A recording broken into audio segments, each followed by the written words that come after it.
자, 오직 믿음으로 살아야 될 줄 믿습니다. 톨스토이의 단편 소설에 보면 사람은 무엇으로 사는가라는 책이 있는데 거기에 미하일이라는 천사가 나옵니다. 사람에 대해서 세 가지 의문을 가지고 있습니다. 첫째, 사람들 마음 가장 깊은 곳에서는 무엇이 있는가? 무엇이 있는가? 죄로 가득 차 있죠. 둘째, 사람이 알 수 없는 것은 무엇인가? 셋째, 가장 중요한 겁니다. 사람은 무엇으로 사는가? 사람이 사람답게 살기 위해서 무엇으로 살아야 되는가? 라는 질문입니다. 자, 우리는 정체성이 성도입니다. 성도가 성도답게 살기 위해서 무엇으로 살아야 되는가? 어떻게 살아야 되는가? 해답이 뭘까요? 오늘 제목, 오직 믿음으로 살아야 된다. 왜 그런 믿음으로 살아야 되는가? 첫째로, 믿음으로 행하지 않으면 죄이기 때문입니다. 모든 것을 믿음으로 행해야 됩니다. 하나님 이렇게 하는 것이 하나님 뜻에 맞습니까? 날마다 일하러 갈 때마다 하나님 오늘 내가 일하러 가는 게 당연하죠. 많은 내가 오늘 일하러 가는 것이 맞나요? 나와 함께하여 주옵소서. 라고 그렇게 모든 매사에 하나님 앞에 믿으며 물으며 사시기를 축복합니다. 로마서 14장 23절에 보면 믿음으로 따라 하지 아니하는 것은 다 무엇이다? 죄다. 당연하게 하는 것이 아니라 날마다 하기 때문에 하는 것이 아니라 습관적으로 하는 것이 아니라 모든 것을 하나님 앞에 묻고 믿음으로 행하시기를 축복합니다. 그것이 우리의 영적인 습관이 되어야 됩니다. 둘째로 믿음이 아니고서는 하나님을 기쁘시게 할 수 없기 때문이다. 히브리서 11장 6절 시작. 믿음이 없이는 하나님을 기쁘시게 하지 못하나니 하나님께 나아가는 자는 반드시 그가 계신 것과 또한 그가 자기를 찾는 자들에게 상 주시는 이심을 믿어야 할지니라. 하나님을 기쁘시게 할 수 있는 방법은 우리의 믿음밖에 없습니다. 우리가 믿음으로 섬기고 사랑하고 예배하고 기도합니다. 어떤 믿음인가? 하나님께 나아가는 자는 반드시 하나님께서 임재하신다. 만나주신다. 하나님 나를 만나주시옵소서. 나를 어루만져 주시옵소서. 자기를 찾는 자들에게 상을 주시는 하나님이다. 하나님은 자기를 진심으로 찾는 자들에게 상을 주신다. 너희는 오직 믿음으로 살아라. 라고 그렇게 말씀하고 있습니다. 모든 일에 믿음으로 생각하고 말하고 행동하고 행하기 전에 항상 하나님 앞에 물으며 사시기를 축복합니다. 하나님을 가까이 하십시오. 하나님을 인격적으로 대하십시오. 유대인들은 생각하기를 율법을 지켜야 구원을 얻는다 라고 그렇게 생각했습니다. 그러면서 엉뚱한 짓을 했습니다. 장로의 유전을 만들었습니다. 613가지의 율법을 따로 만들었습니다. 무엇을 해라 365가지, 하지 마라 248가지, 외우지도 못합니다. 그러면서 백성들을 억누릅니다. 모든 율법을 지킬 수 있는 사람이 있다 없다? 있다 없다? 없다. 모든 사람이 죄를 범하였으며 하나님의 영광에 이르지 못한다. 즉 멸망하고 지옥에 간다. 손이 밟고 다리 닳도록 아무리 뛰어다니도 믿음이 없이는 멸망한다. 율법을 행함으로 천국 가는 것이 아니라 예수님을 믿음으로 인격적으로 대하는 것. 믿음에 대해서 계속 말하고 있어요. 믿음이 무엇인가? 신앙이 무엇인가? 신앙은 관계다. 하나님을 인격적으로 대해야 됩니다. 묻고 하나님께서 나에게 무엇이라 말하는지, 내 마음에 무슨 감동이 있는지 민감하게 캐치하고 영적 레이더를 펼쳐서 하나님의 뜻에 싱크로나이즈 맞춰야 됩니다. 자, 그런데 성도는 또 율법을 지켜야 합니다. 율법을 지킴으로 구원받는 것은 아니지만은 율법을 지킵니다. 의무적으로 억지로 하는 것이 아닙니다. 주님을 사랑하기 때문입니다. 율법을 지켜서 구원 얻는 것은 아니지만은 예수님을 사랑하기 때문에 예수님의 말씀을 따르는 것입니다. 예수님 말씀하십니다. 나를 사랑하는 자는 나의 계명을 지키리라. 나를 사랑하지 않는 자는 내 말을 지키지 아니하나니. 사랑은 자발성입니다. 내 스스로 하는 겁니다. 억지가 아닙니다. 억지로 하는 것은 율법이고 하나님을 사랑으로 하는 것은 믿음입니다. 순종은 자발성입니다. 억지로 하는 것이 아닙니다. 억지로 되지도 않습니다. 억지로 하면 바리새인밖에 안 됩니다. 외식만 합니다. 하는 척만 합니다. 우리의 마음을 담아서 드려야 됩니다. 우리는 주님을 알고 더욱 사랑하기에 힘써야 됩니다. 주님을 알면 자연스럽게 사랑하게 됩니다. 그것을 히브리어로 다트 엘로힘이라고 그렇게 말합니다. 알면 사랑한다. 모르기 때문에 사랑하지 않는다. 교회에서 가장 힘써야 될 일이 무엇인가 하면은 전도도 아니요 어떤 무슨 일을 한 게 아닙니다. 교회에서 가장 힘써야 될 것은 하나님을 아는 것이다. 하나님을 아는 것이다. 힘써 여호와 하나님을 알길 축복합니다. 호세아 6장 3절 시작. 그러므로 우리가 여호와를 알자. 힘써 여호와를 알자. 그의 나타나심은 새벽빛같이 어김없나니 비와 같이 땅을 적시는 늦은 비와 같이 우리에게 임하시리라 하니라. 아멘. 호세아 시대는 이스라엘이 멸망하기 직전의 그런 시대입니다. 좋은 시대든 나쁜 시대든 우리가 해야 될 것은 무엇이냐 하면 여호와 하나님을 아는 것입니다. 알게 힘쓰는 것입니다. 힘써 여호와를 알자. 그러면 하나님께서 어떻게 하시냐? 어김없이 반드시 늦은 비와 이른 비를 주신다. 이른 비가 없으면 파종을 못하고 늦은 비가 없으면 수확을 하지 못합니다. 하나님께서는 어김없이 정확하게 이른 비와 늦은 비를 정확한 시간에 어김없이 내리신다. 누구에게? 여호와 하나님을 힘써 아는 자에게, 즉 하나님을 찾는 자에게, 즉 하나님을 사랑하는 자에게. 하나님은 상 주시는 하나님이시다. 고행한다고 해서 구원받는 거 아닙니다. 하나님을 사랑하는 것이 신앙입니다. 하나님께 계속 말을 거십시오. 예수 사랑합니다. 조그만한 것에 밥을 먹을 때도 밥은 먹을까요 말까요? 밥 주셔서 감사합니다. 계속 들으려고 하는 그런 마음의 태도로 살아가야 됩니다. 여호와 하나님을 알다는 것은 인격적으로 아는 것입니다. 단순히 성경 구절 몇 개 알았다고 문자적으로 아는 것이 아닙니다. 교리적으로 아는 것이 아닙니다.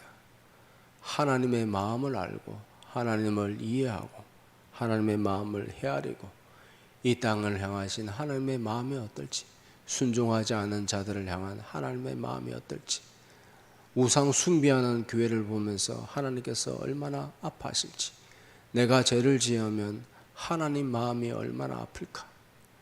하나님을 인격적으로 아는 것입니다. 하나님의 마음과 일치시키는 행위. 이것이 바로 예수 그리스도를 닮아가는 것이고 이것이 영적 열매입니다. 성령의 열매입니다. 성령 임재하셔가지고 불과 같이 임재하시고 내 마음이 뜨거워서 그것이 성령의 열매가 아니라 성령의 열매는 인격적으로 열리는 열매입니다. 사랑, 희락, 화평, 자비, 양선, 충성, 온유, 절제, 오래 참음 전부 다 인격적인 열매다. 하나님의 마음을 갖다 이해하기 위해서는, 하나님의 뜻대로 살기 위해서는 내 생각, 내 마음, 내 감정, 내 뜻, 내 계획을 내려놓아야 돼요. 그리고 하나님 나를 불쌍히 여겨 주옵소서. 나는 무지하옵니다. 하나님 가장 좋은 길로 인도하여 주실 줄 믿습니다. 주님의 뜻이 무엇입니까? 내가 무엇을 해야 되겠습니까? 라고 하면서 무엇을 하는 건 중요하지 않지만은 하나님을 사랑하는 마음으로 뭔가를 해야 되는 거예요. 뭘 하는 것은 중요하지 않지만은 하나님을 사랑하는 마음으로 뭔가를 해야 되는 거예요.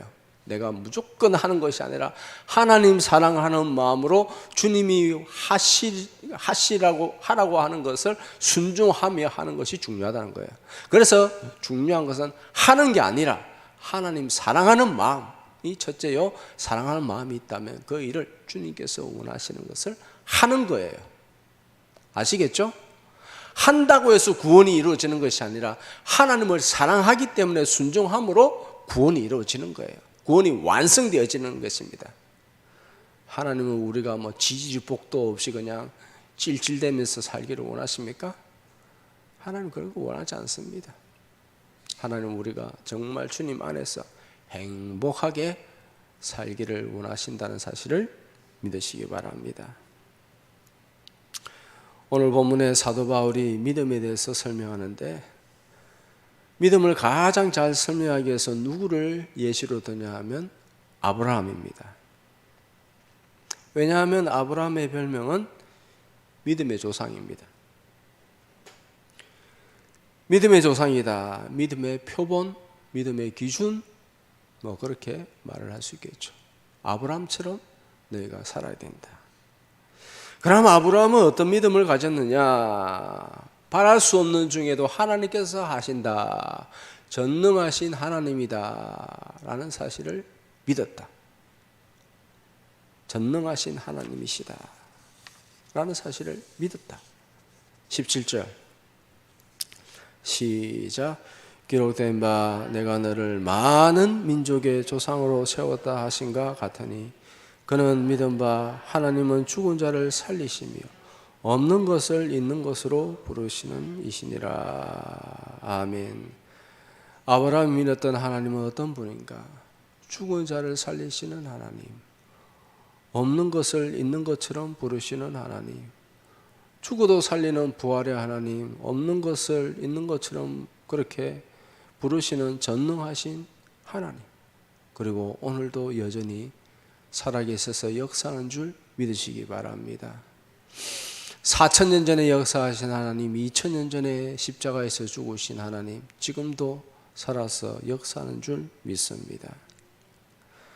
19절에 보면은 시작.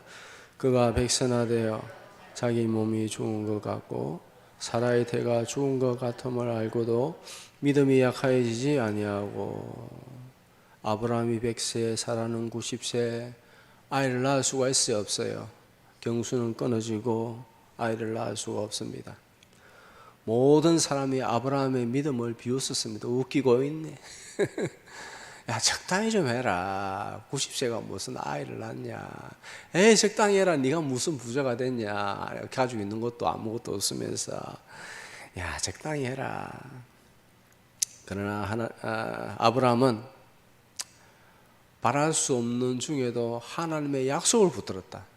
내 이상이 아니라, 내 상상이 아니라, 내 소원이 아니라 하나님의 약속을 붙들었다. 하나님께서 나에게 주신 말씀을 붙들었다. 끝까지 바라보고 믿고 의지했다. 그의 믿음이 나이가 들음에도 조금도 약하여지지 아니하였다. 오히려 더 굳세어졌다. 믿음이란 바랄 수 없는 중에도 말씀을 붙들고 믿고 의지하는 것입니다. 하나님 언제 낳게 해주세요? 계속 묻겠죠. 물었겠죠. 80인데요, 90인데요.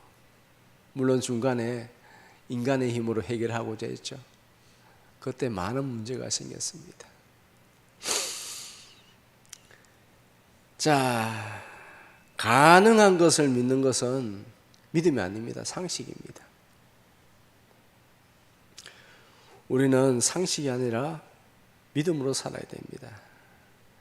인간의 상식으로 볼 때는 불가능하지만 우리는 말씀 붙들어야 됩니다. 나에게 주신 말씀, 30년 전에 나에게 주신 말씀, 10년 전에 나에게 주시는 말씀, 5년 전에 나에게 주시는 말씀. 저는 20년 전에 저에게 주신 말씀이 있어요. 그리고 약 한 4년 전부터 그 말씀이 같은 내용인데 다른 구절로 나에게 그 말씀을 주시더라고요. 때가 되면 밝히겠습니다. 말씀을 끝까지 믿고 의지하면은 사람들은 조소하고 경밀하고 비웃어도 하나님께서는 그 모든 것을 보시고 반드시 열매 맺게 하여 주실 줄 믿습니다. 이 시대는 지금 너무 어렵습니다. 우리나라 특별히 어렵습니다. 우리나라가 지금 공산화 과정이 있는데 저는 이미 공산화 되었다고 생각해요. 어제 검찰청이 폐지되었습니다. 알고 있어요? 국가 조직이 싹 다 바뀌었어요. 금융위원회에 있는 사람들 다 일급들 다 잘라버리고 이제 돈 마음대로 자기가 쓰겠다는 것이죠. 마음대로 쓰겠다는 건 뭐예요? 검은 돈으로 다 자기들이 다 가지겠다는 거예요. 이제 사법부도 없애려고 하는 거 알죠? 사법부 없애면 어떻게 됩니까? 국회 재판부, 국회에서 자기들끼리 재판하겠다는 거예요. 마음에 안 들면은 이제 경찰들 다 풀어가지고 경찰 국가 되는 거예요. 독일이 공산화 되어져 가는 거와 똑같아요. 게시타포 해가지고 공산주의 완성이 되죠. 경제는 당연히 무너지고 경제가 어디 있어요? 소망이 없는 것처럼 보입니다. 왜 이렇게 됐다고요? 교회의 영적 타락, 교회 안에 우상 숭배가 바글바글 하니까 다 설명을 들었습니다. 교회가 영적으로 타락하면 사회는 도덕적으로 타락합니다. 그 다음 세 번째는 도덕적으로 타락하면 공의가 사라져버려요. 옳고 그름이 없어요. 옳고 그름을 분별이 사라져버립니다. 옳고 그름이 없으면 어떻게 되냐? 네 번째는 거짓이 가득 차죠. 그리고 뉴스도 거짓말만 합니다. 지금 그 상태까지 이르렀어요. 어제 장동혁 대표가 국힘당의 장동혁 대표가 말하는데 공산화되어져가는 7단계를 쭉 설명하면서 우리나라는 이미 6단계 지금 와 있다. 사법부만 없으면 끝이에요. 공산화되어져요. 그런데 국민들은 그것을 알고 있느냐? 알고 있을까요? 모를까요? 몰라요. 알고 있으면 들고 나겠죠. 몰라요. 외국에 있는 사람이 한국에 있는 사람들한테 후배한테 전화하면서 야 한국 너 괜찮냐? 우리 똑같은데 상관없는데 야 유엔에서 이런 일이 일어났는데 너 알고 있냐? 뭐 유엔에서 잘하고 왔다는데 천재 외교 이재명 천재 외교 이재명 그리고 그럼 관세는 천재 외교 이재명인데 자동차는 25%, 철강은 50% 관세 맞고 의약품이나 이런 거는 100% 관세를 맞습니다. 수출돼요? 우리나라는 뭘로 먹고 살아요? 수출해가 먹고 살잖아요. 수출해가지고 공장 돌려가지고 수출해서 먹고 살잖아요. 수출 안 되면 어떻게 해요? 중국에 수출해요? 중국은 이전에는 이렇게 원료를 사가지고 우리가 가공을 해서 중국에 팔았는데 지금 중국요 웬만한 건 다 똑같습니다.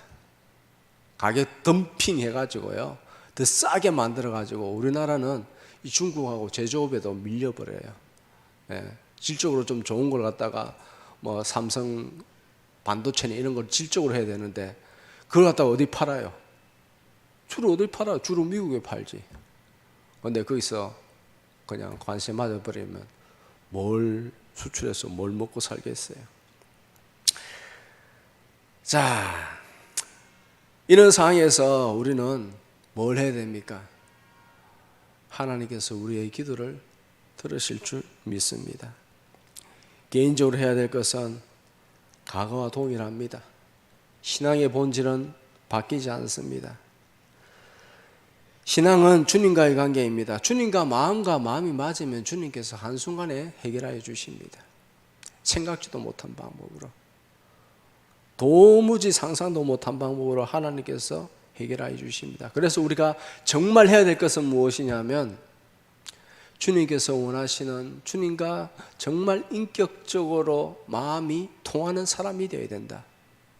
하나님께서 그 사람을 보시고 이 나라를 구원하여 주실 줄 믿으시기 바랍니다. 그런데 잠자는 자들이 너무 많으니까는 좀 시간이 걸릴 거예요. 하나님께서는 이들을 구원해야 되기 때문에, 이대로 놔두고는 지옥에 가기 때문에 깨우기 위해서 어쩔 수 없어요. 약간의 시간이 걸리겠지만 우리는 실망하지 말고 끝까지 하나님의 마음을 구해야 됩니다. 하나님 뭐 좋아서 이러겠어요? 예? 좋아서 이러겠어요? 그렇지만 깨워야 되니까. 못 깨면은 지옥에 가니까 깨우기 위해서, 육신은 좀 힘들어도 깨우기 위해서 우리는 계속해서 더욱더 어려우면 어려울수록 하나님 품에 더 깊이 파고들어야 됩니다. 하나님의 마음을 알기에 힘써야 됩니다. 신앙의 본질은 뭐라고요? 하나님과의 관계입니다. 마음과 마음이 이어지는 관계. 그러기 위해서는 어떻게 해야 되는가? 말씀과 기도로 주님께 계속해서 시선을 고정시켜야 됩니다.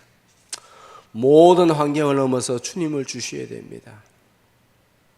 주님께서 우리의 믿음을 인정하시고 기뻐하시면 모든 문제는 저절로 풀릴 줄 믿으시기 바랍니다. 내가 수십 년 동안 기도해도 풀리지 않습니다.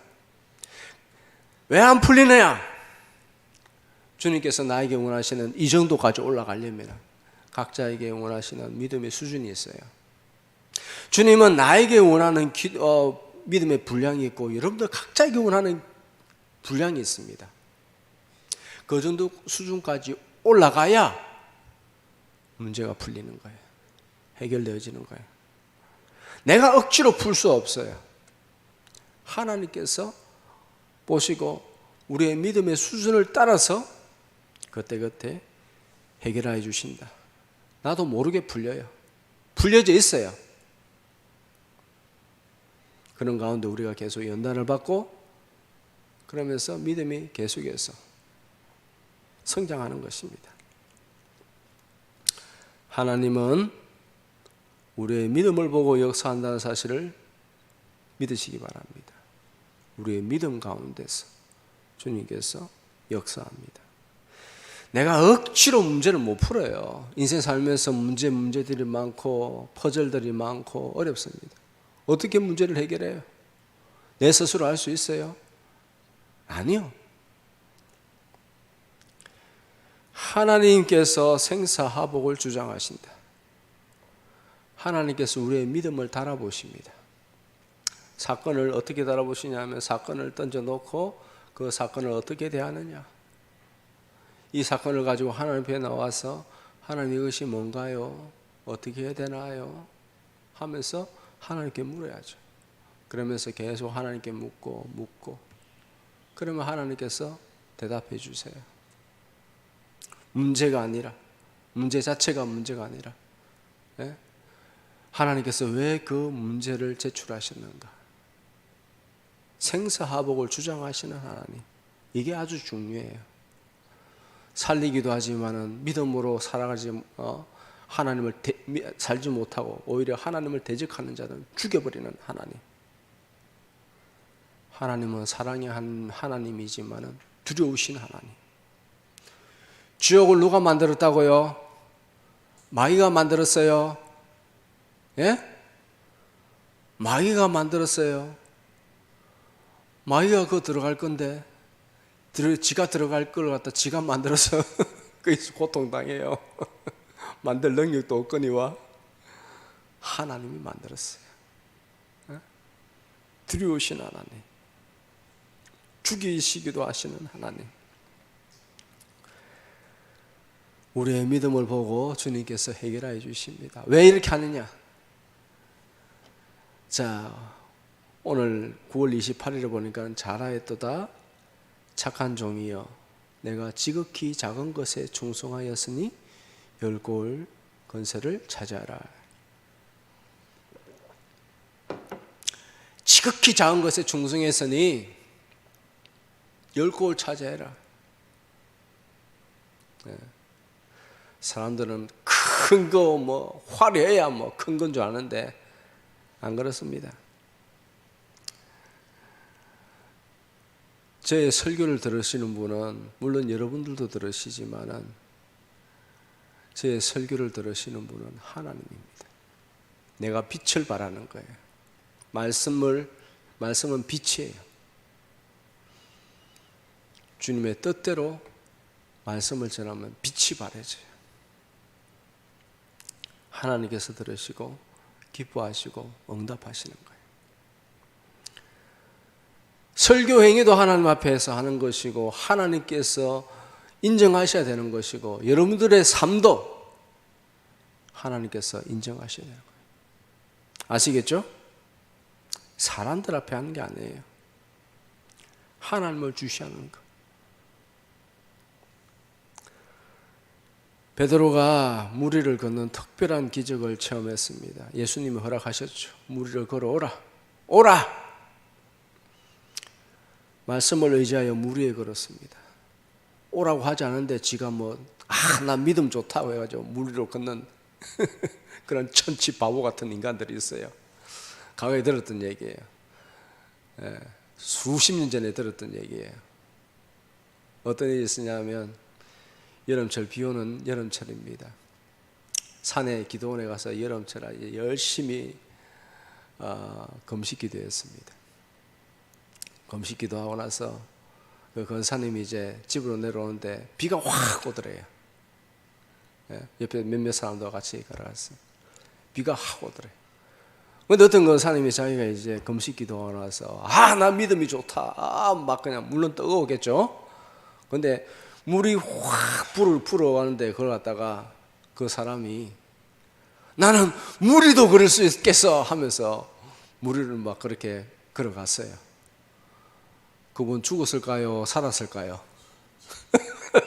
죽었을까요? 살았을까요? 금식기도 했는데 막 뜨거웠는데, 막 금식기도 하고 막 박수치고 할렐루야 하면서 일주일 금식기도 하고 막 마음이 뜨거웠는데요.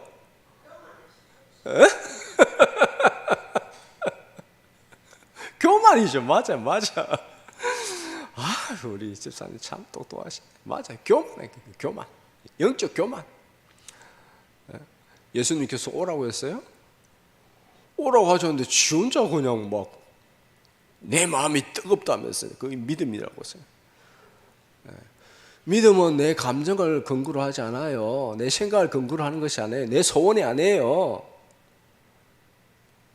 말씀입니다. 베드로에게 오라고 했습니다. 주여 나도 물 위를 걷게 하옵소서. 오라. 네.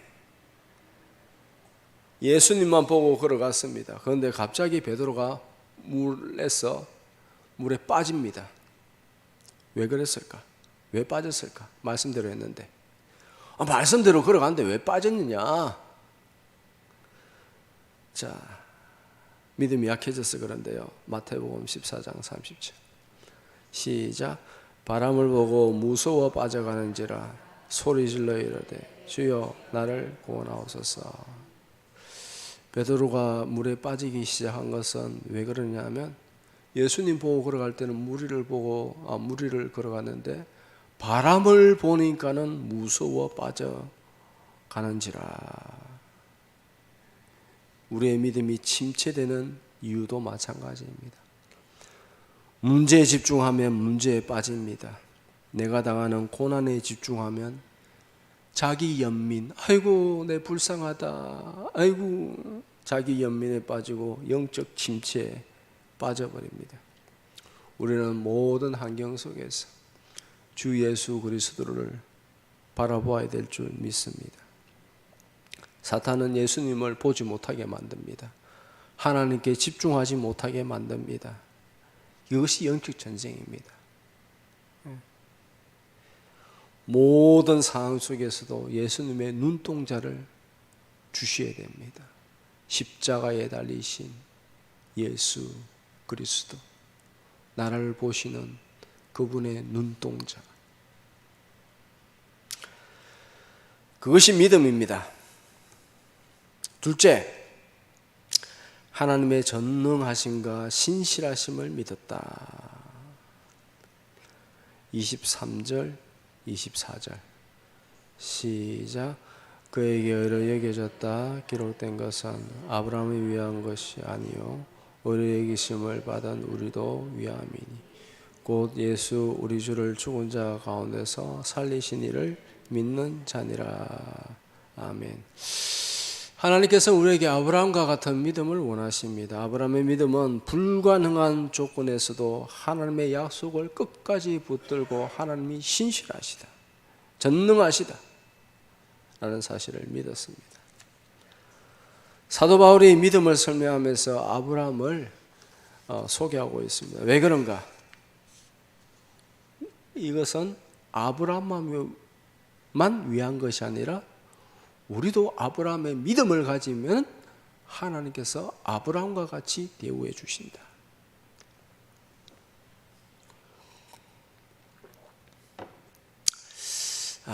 믿음이란 내가 믿습니다 한다고 해서 생기는 것이 아닙니다.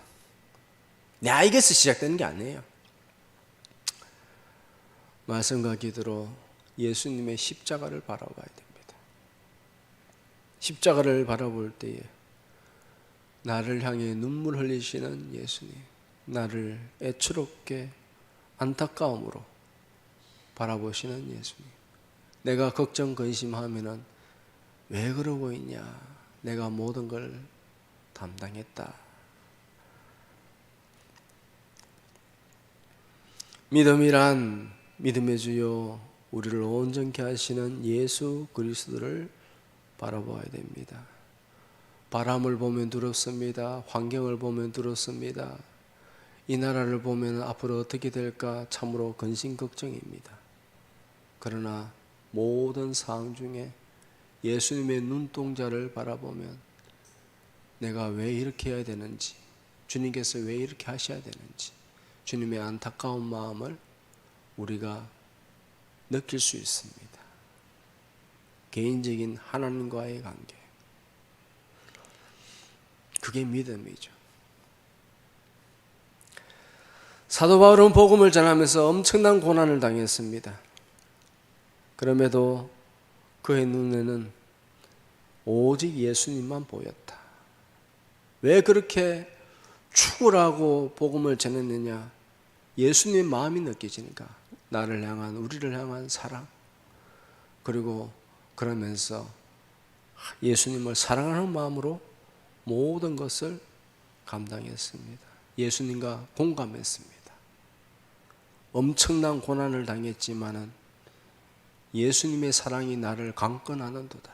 예수님의 사랑이 계속 느껴지는데 그 사랑이 나를 강권하는다. 나를 드라이브해 가는 거야. 내 인생을 드라이브해 가는 거야. 예수님을 계속 바라보기 때문에.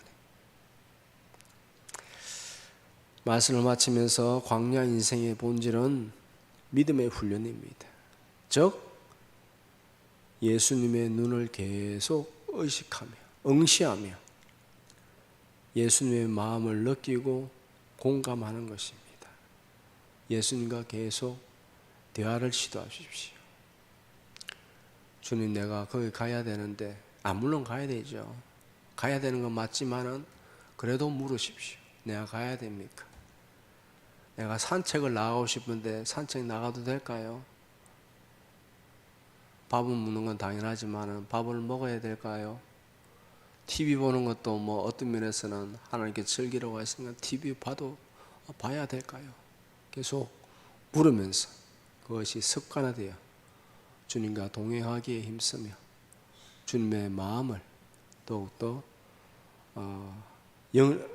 1대1로 인격적인 관계로 맺기에 힘쓰며 사시기를 주님의 이름으로 축복합니다.